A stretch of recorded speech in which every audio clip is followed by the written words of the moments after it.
여러분 안녕하세요. 나와 세상을 바꿔놓기에 충분한 시간, 생각의 탄생 20분의 최대환입니다. 반갑습니다. 여러분은 과학자 하면 누가 떠오르시나요? 뉴턴이요. 네, 뉴턴, 아인슈타인, 그죠? 퀴리 부인도 있고 그렇습니다. 우리나라 과학자 자랑스러운 장영실 이런 이름들이 떠오르시죠. 그러면 질문 하나 더 드릴게요. 과학자라고 하면 뭘 하는 모습이 떠오르시나요? 네, 연구하고 실험하는 모습. 그런데 말이죠. 실험실이 아니라 전 세계 방방곡곡을 마치 방랑자처럼 떠돌아다니는 그런 과학자가 있습니다. 우리가 잘 몰랐던 과학 탐험의 세계로 우리를 안내해 주실 분인데요. 오늘의 강연자, 과학 탐험가 문경수님을 여러분의 큰 박수로 모시겠습니다.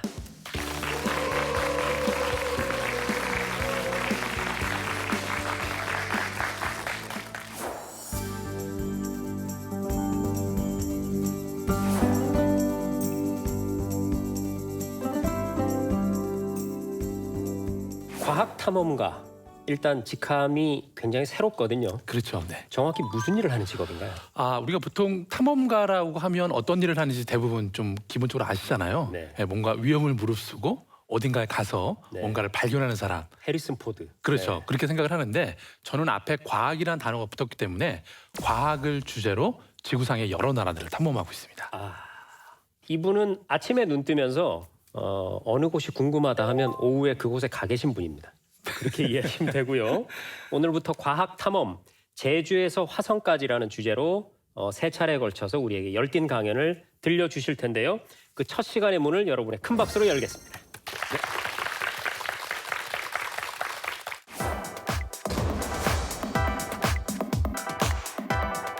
여러분들 혹시 탐험 좋아하시나요? 네. 자, 우리가 탐험이란 단어를 정말 오랜만에 들어보죠. 우리가 이렇게 바쁘게 살다 보면 이 탐험이란 단어를 쉽게 접하기가 쉽지 않습니다. 일단 저는 처음에는 개인적인 호기심으로 탐험을 한 게 맞습니다.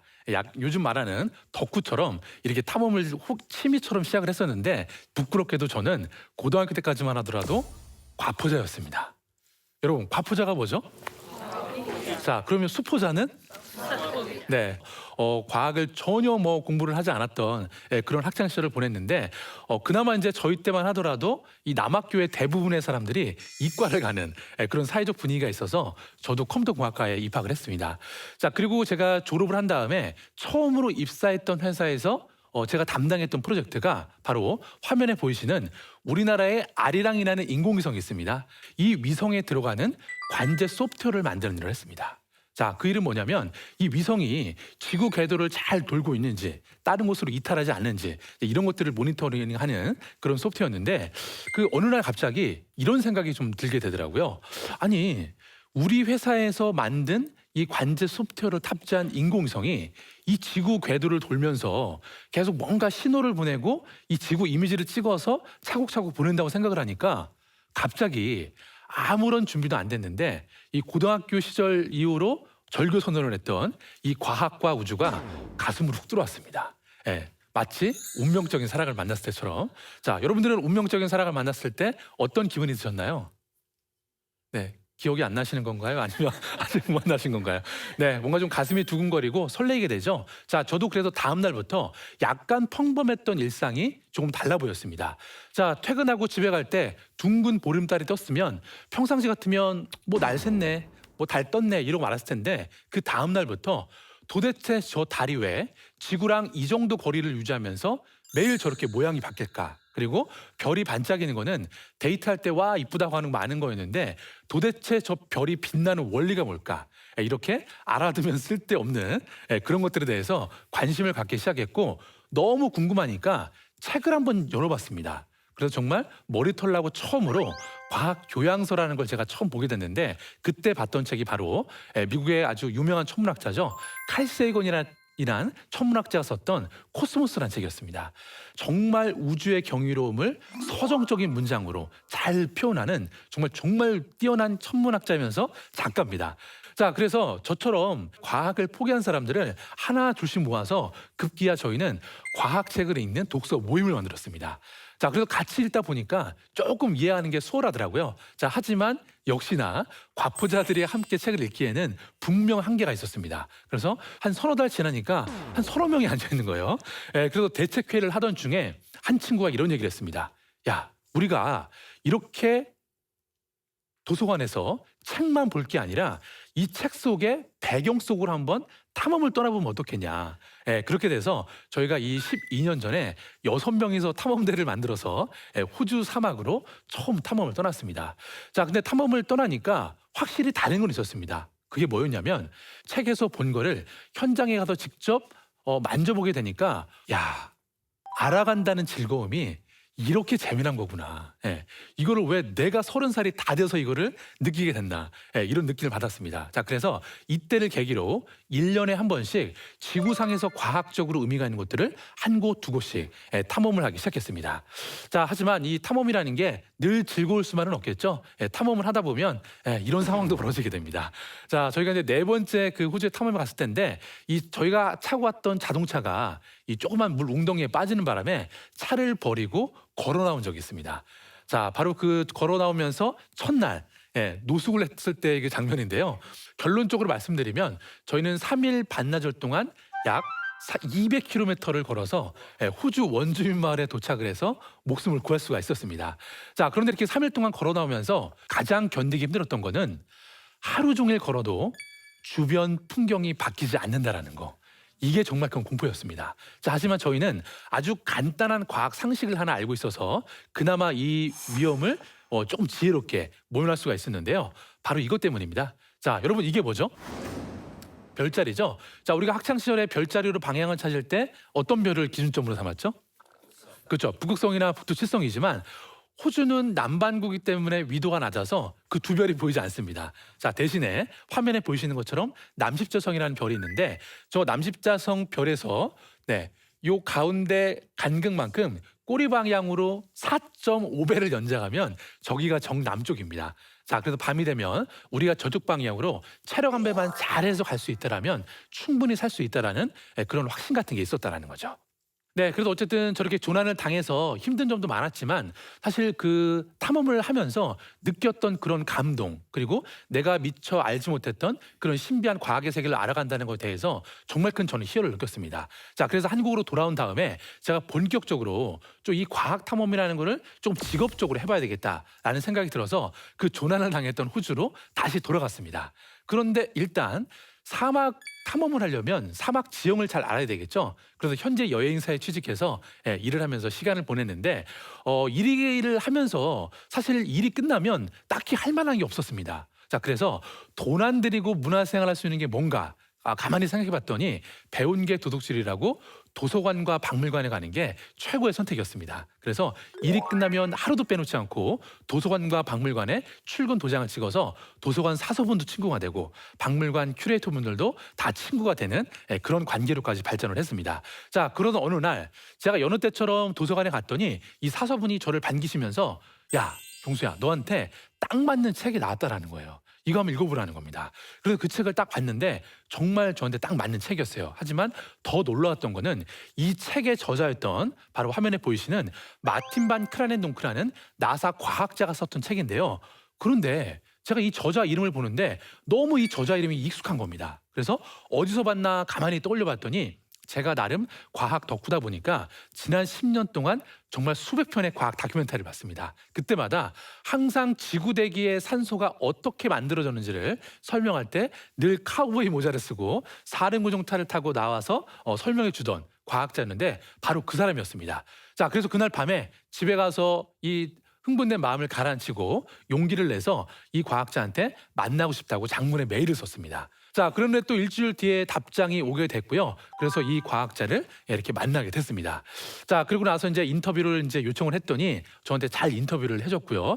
자, 그리고 인터뷰를 딱 마친 다음에 정말 큰절하고 집에 가려고 했더니 이 박사님이 야, 잠깐만. 그러더니 동료 과학자분이랑 뭔가 이야기를 나누시더니 저한테 한 가지 제안을 했습니다. 야, 보름 뒤에 각 대륙을 대표하는 이 나사 과학자들이 이 호주에 모여서 컨퍼런스를 한 다음에 첫 번째로 탐험을 떠날 건데 너 같이 가지 않을래 그러는 거예요. 네, 그래서 아주 우연한 기회에 여행사 조수였던 제가 이 나사 탐험대에 일원으로 합류를 하게 됩니다.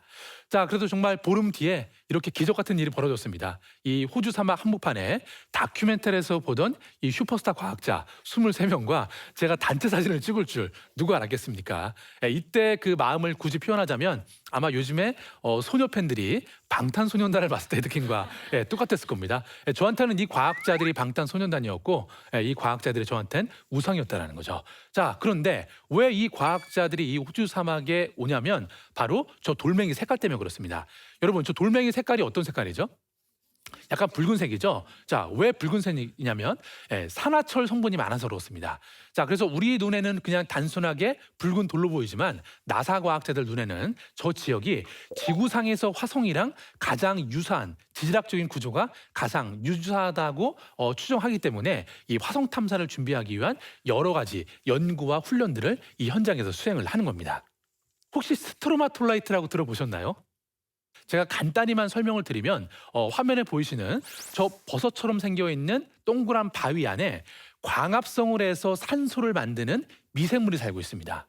네, 아니 그러면 산소를 만드는 미생물이 화성 탐사랑 무슨 연관이 있냐? 너무나 관련이 큽니다. 자, 바로 이것 때문인데요. 여러분, 인류가 언제가 될지 모르겠지만 분명 화성에 갈 겁니다. 자, 여러분들이 화성에 가서 사신다면 가장 필요한 거 딱 두 가지만 꼽으라면 뭐가 있을까요? 산소와 물이겠죠. 자, 하지만 다행인 거는 물 같은 경우에는 화성도 지구처럼 북극과 남극이 있습니다. 그 극지방 그 지하에 다량의 얼음층이 있기 때문에 이거를 뭔가 활용을 하면 물 문제는 좀 극복할 수가 있는데 산소는 그렇지 않았겠죠. 자, 그래서 과학자들이 30년 전에 화면에 보시는 것처럼 테라포밍이라는 개념을 처음 만들었는데 방금 설명드렸던 산소를 만드는 미생물을 화성에 이식을 하면 수세대가 지나면 화성의 대기가 오늘날의 지구처럼 산소가 풍부한 대기로 바뀌지 않겠냐. 자, 그렇기 때문에 이런 관점에서 이 광합성을 해서 산소를 만드는 미생물이 화성 탐사와 아주 큰 관련이 있습니다. 자, 그래서 이렇게 이 과학자들하고 화성과 비슷한 지역을 탐험하면서 저도 이제 화성에 대해서 관심을 많이 갖게 되다 보니까 급기야 저는 우주복을 한번 만들어 보기로 결심을 했습니다. 그런데 저는 나사가 아니기 때문에 예산이 별로 없겠죠. 자, 그런데 제가 제 내면 속에 이런 어떤 생각이 드는 거예요. 아, 옛날에 어디선가 우리나라 청계천이나 동대문에 가면 탱크도 만들 수 있다더라라는 기억이 떠올라서 수소문을 하다 보니까 동대문에 계시는 경력 25년 차 재봉사 아저씨를 찾아갔습니다. 그래서 아저씨 혹시 우주복 가능하세요? 그랬더니 이 아저씨가 웃으시면서 2시간 후에 와 그러는 겁니다. 아니 무슨 우주복을 2시간에 만듭니까? 그랬더니 그거 뭐 금방 한다라는 거예요. 그래서 이제 이 서류를 드리고 갔더니 이 아저씨가 30분 뒤에 전화가 왔습니다. 나는 신생아들이 입는 아기들이 입는 우주복을 말했다라는 거예요. 근데 제가 이 우주복 설계도를 서류 드리고 왔는데 이걸 보시더니 이걸 내가 무슨 수로 만드냐 못 만든다라고 하시는데 다음 날 다시 전화가 왔습니다. 자, 전화하시면서 내가 한번 해보겠다라는 거예요. 왜 생각을 바꾸셨나요? 그랬더니 그날 저녁에 집에 가서 아내분께 이 말씀을 드렸대요. 이 아내분께서 여보, 우리가 이 일을 25년 동안 하면서 이런 주문은 처음 받아보지 않냐. 재밌을 것 같다. 내가 도와줄 테니까 같이 한번 해보자. 그래서 우주복을 일주일 만에 만들어 주셨습니다. 그래서 저도 호주에 가서 우주복을 입고 한번 테스트를 해봤는데 일단 우주복을 입으면 공기가 안 돌기 때문에 너무 덥습니다. 그래서 저는 화성에 안 가는 걸로 빨리 결정을 했습니다. 네, 그래서 이제 화성에 안 가려고 했는데 제가 또 우연한 기회에 석 달 전에 이 화성에 갈 우주 비행사들이 훈련을 하는 이 훈련장에 갔다 온 적이 있습니다. 여기는 미국 유타 사막 한복판인데 영화 마션처럼 가상으로 화성 우주기지를 지어놨는데 저 기지의 공간은 15평밖에 되지 않습니다. 이렇게 좁은 공간에 평균 7명의 과학자들을 무려 5개월 동안 가둬놓습니다. 네, 그리고 밖에 나갈 때는 무조건 15kg이 넘어가는 저 우주복을 입고 나가서 여러 가지 훈련과 어떤 보수 공사를 진행한다는 거죠. 자, 이런 일을 왜 사서 하냐면 사람이 지구에서 화성까지 갔다 오려면 평균 4년의 시간이 걸립니다. 4년이라는 시간 동안 이 무대만한 좁은 우주선 안에서 평균 7, 8명의 과학자가 서로 얼굴만 보고 생활을 해야 됩니다. 네. 지겹고 막 힘들겠죠. 자, 그래서 화성 유인 탐사의 핵심 포인트는 뭐냐면 이렇게 밀폐되고 고립된 환경에서 잘 견뎌낼 수 있는 인간의 신체 능력을 개발하는 게 아주 중요한 이슈입니다. 자, 그래서 이제 이런 것들을 하게 되는 거고요. 자, 그리고 제가 거기에 가서 했던 과학 실험들의 목록인데 화성 중력 체험 실험이라고 있는데요. 여러분, 화성은 지구 중력의 38% 수준밖에 안 됩니다. 그래서 만약에 우리가 화성에 가서 땅에 딱 내린다면 발이 이 정도 뜨게 됩니다. 예, 그러면 우리가 지구에서는 땅에 발을 붙이고 다녔는데 발이 뜨니까 움직이는 게 쉽지 않겠죠. 자, 그래서 지구에서 가상으로 이 화성 중력 적응 훈련을 하고 갑니다. 자, 그런데 지구에서 이걸 하려면 몸을 띄울 수 있는 방법이 없잖아요. 자, 그래서 저희는 화면에 보시는 것처럼 공기보다 가벼운 이 헬륨가스 풍선을 만들어서 지름 3m짜리 헬륨 풍선을 8개를 몸에 매다니까 이 정도 발이 뜨더라고요. 그래서 그 상태에서 가상으로 화성 중력 체험 실험을 해보는 일을 했습니다. 자, 그런데 이제 마지막으로 말씀을 드리면 저희가 여기에서 그 훈련을 받으면서 가장 인상 깊었던 게 뭐였냐면 저희 그 팀의 커맨더로 왔던 과학자가 이런 얘기를 하는 겁니다. 여기는 성공이 중요한 게 아니라 실패한 경험과 데이터가 더 유의미한 곳이라는 겁니다. 자, 그 얘기는 뭐냐면 인간이 언제가 될지가 모르겠지만 화성에 가겠죠. 그 한 번의 화성 탐사를 성공시키려면 그 가기 전에 수만 번, 수십만 번의 실패 과정이 필요합니다. 그 과정 속에서 우리가 화성에 갔을 때 생길 수 있는 문제들을 다 없앨 수가 있다는 거죠. 자, 그렇기 때문에 이 과학이라는 거는 실패의 연속이고 그 과정들을 점점 줄여가는 과정이라고 볼 수 있을 것 같습니다. 사실 탐험이라는 게 꼭 멀리 간다고 탐험은 아닌 것 같습니다. 자, 우리 일상생활 속에서도 우리가 이 계절의 변화 그리고 어떤 그 꽃이나 나무들이 자라는 그런 작은 변화의 모습들, 자, 이런 것들을 통해서 우리의 생각이 바뀔 수 있고 내 감정이 바뀔 수 있다면 저는 이거야말로 우리 일상생활 속에서 우리가 즐길 수 있는 그런 또 탐험의 묘미가 아닐까라는 생각을 드리면서 오늘 이 시간 강의를 마치도록 하겠습니다. 감사합니다.